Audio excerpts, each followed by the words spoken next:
Welcome back to the AfterLife server, where the time has come to start production on the blocks we require to actually build our base. My plans for this season is to have a city inside of this ravine that is a little bit more hidden, so that if anyone just comes passing by, there's a possibility that they can miss the base. You can see I already drained the water out of it, and I want this to go 3 times deeper, maybe 3 times deeper. We'll have to see if that actually makes sense. But as I mentioned, it is time to start production on the blocks we require for this, and the first block I'm gonna put into production is kelp. But before we get to that, I have someone I need to go see. Quick detour. This is Sir Kyle Blane's island, and I've been here before because I've been politely threatening Mr. Blane with gifts. And that's what I want to do early on this season, is I want to confuse him so much that he does not know whether he should fear me or whether he should like me, by giving him a bunch of gifts and at the same time a bunch of threats. The first gift I gave him was a moss block, and I placed a sign that said, "I'm always watching you," or something along those lines. And that is no different with today. I heard on his latest video that he does not have glowberries yet, so I brought him some glowberries, and I'm giving him this very confusing threat that your base will glow if you ever cross me. I need to add KB to that. But this is confusing because maybe I just light the place up, or maybe I light the place up with TNT if he ever crosses me. I'll find another sign and just add my name to it. But that is how I'm gonna threaten Mr. Kyle and just totally confuse him. Let's get back to our actual mission. There is a new member on the AfterLife server that goes by the name BrokenPixelSK because he's from Scotland. Now, seeing as we are in this weird space where we don't know who we can trust on the server yet, because they left me in Season 3 to face the meteor by myself, I thought we should check in with all of the new members and kind of gauge who they are, what they are, where they're going, and if they can be trusted or not. And luckily for Mr. Broken Pixel, there is an opportunity. He ended up in the AfterLife server because he's looking for his missing dog, and I'm gonna use that in our favor. Now, I do not wish any harm on any animals, but this opportunity is too good to pass up. What I'm gonna do is I'm gonna leave him a sign at his base, inviting him to specific coordinates. He won't know who it is that is inviting him, but I'm gonna tell him I may have found his dog. Then he's gonna come over to our base, and we can gauge who he is, what he's about, and even see how he reacts when we don't really have his dog. Kind of test his character, and that will show us whether we can trust him or whether we can't trust him. He's definitely a good builder, so I won't mind becoming allies with him. It all will just depend on his character and how he reacts. But this is the sign I left for him. I may have found your missing mutt. Head to these coordinates. So all we have to do now is head back to the base, and then we will wait and see if he shows up. Hello? KB? Oh, hello. You must be the new guy. Yes, I am, and I had some coordinates left at my base. Oh, you found my them. dog? Yes, that is perfect. I struggled finding your base at first, but luckily I found it and I could place you this out. I think I may have found your dog. Really? I can show you. I kept him in my little storage place. But before we head over there, okay. I'm kind of want to, scope you out, gauge you a little bit, because currently I'm not trusting anyone on the server because they abandoned me last season. But you're the new guy, so I should be neutral, right? Yeah. I mean, you can trust me. Well, that we don't know yet. That we'll have to determine. So we'll start it off as neutral, and okay.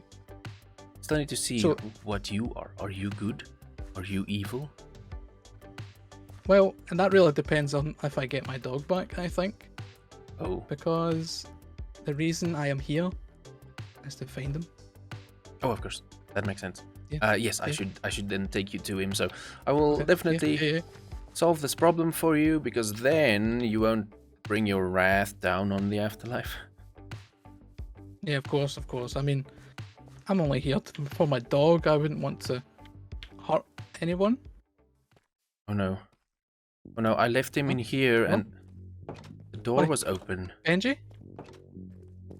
Benji? Is he no? I'm sure I closed the door. Is this a trick or No, no, did no. you have him? I had the dog, and Okay. I must not have closed the door because, you know, the start of a season is chaos with everything you have to do. And is he? I hope he didn't no, fall in one of Benji. these holes. Don't tell me I've lost him again. This is becoming a theme.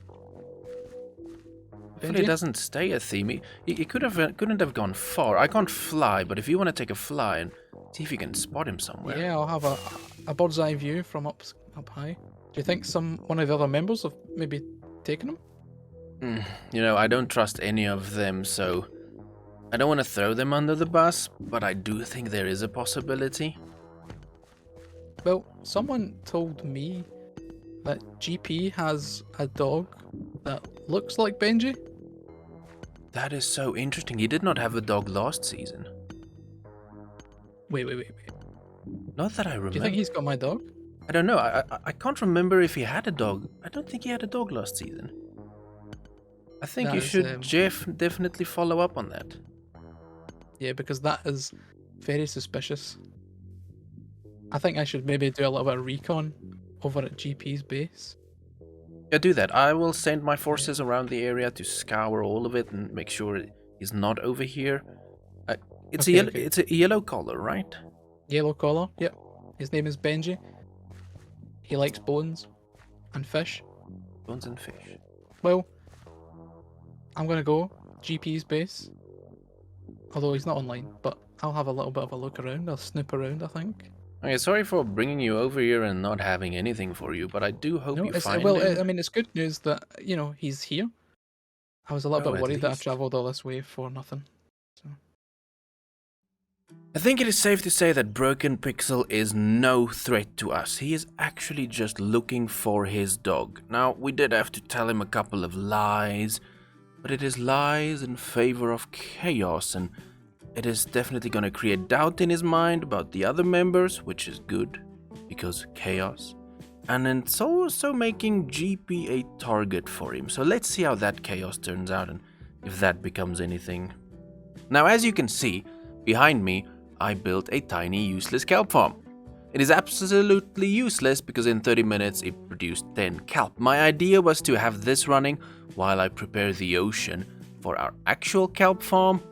Then I realized I'm gonna get so much kelp from the ocean that I don't need this. I'll just leave this here for now, let it run, in case, I don't know. But what I am actually going to attempt is to build a flying machine-based kelp farm. I need to prepare the ocean first, then we need to get flying machines, then we need to get collection systems, and then we're gonna do a bunch of things after that, but we'll get to those things. For now I need to head to the shopping district though. Now, getting to the shopping district is the only question mark. Am I going through the nether or traveling by land? I think nether. We're gonna risk the nether. Now, I don't have a safe path in the nether yet, so we are actively going into wherever GP... Oh, he did make it safe. So let's see how safe it is to travel through the nether and get to spawn. I do hope nothing kills me. I think I'm gonna be fine. This looks way safer than I thought. GP did a lot of work here. I need to go thank the man and give him a little bit more trust. I'll meet you over at the shopping district. This is disgusting. This is bad. You walk out of the portal and immediately there's propaganda all over the place. This is gonna suck to try and find what I need. The Nautilus shell. I think I'll start with I can't remember the name of this shop. DMCA? What was it? DSMC? Because they sell everything. They're trying to take over the market. I don't know if I like them anymore, selling everything. There's just too much to take in. I don't know. I'm gonna get what I need and just get out of here. And this is why I hate it, because we spent too many diamonds over there. But this should do us now for this kelp farm, so let's get to work. I ended up not needing the conduit after all, because respiration, aqua affinity and depth strider did the job perfectly. What you're currently seeing is me building a automatic kelp farm. It's one of Ilmango's designs, so link will be in description, but this first part is the glass chamber that holds everything. From there I added some signs at the top level of the farm so that the kelp does not grow directly into my water flowing collection system. And then I realized I did not add the water flowing collection system, so I removed all the signs, added the water flowing collection system, and then added the signs back. Now in the center you can see there is an ice path. That is where the final product will flow down into our collection system. The next step was to build some chambers where we can have the redstone, so I had to clear the water out, and luckily we had the sponges we got from Tinkfro. And then we built the flying machines. I'm not going to pretend to know anything about them, so check out Ilmango's video for more information on flying machines. We then had to build another chamber on the other side of the machine that also houses another flying machine. And then we had to add in the kelp to actually complete this farm, and the farm accidentally tested itself, but at least now we know it works. So there we have a fully automated kelp farm designed by Ilmango. A final summary for this farm: you'll basically flip that lever, this flying machine runs through this side of the farm, then it triggers the flying machine on that side, which runs through that side of the farm, and it's built that way so that it lessens the lag on the server. The kelp will then rise to the surface, into the stream that flows to the middle, run down the line, and then get to your collection system, which brings us to the next phase of this farm.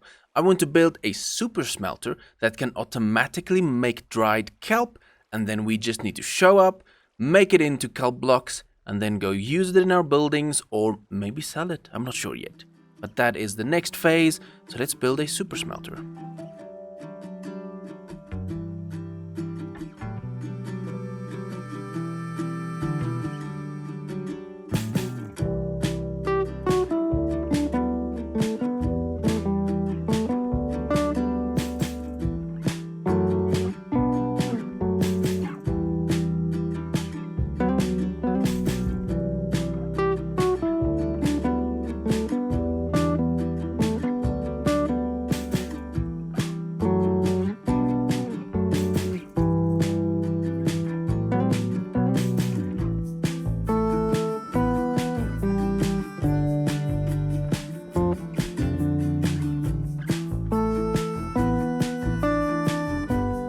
If all of my calculations are correct, this should be a fully automated dried kelp farm. I do see this one little thing where these little slabs are. We do lose a little bit of the kelp, but it's not too much of a train smash. I currently have almost a full double chest of kelp in there.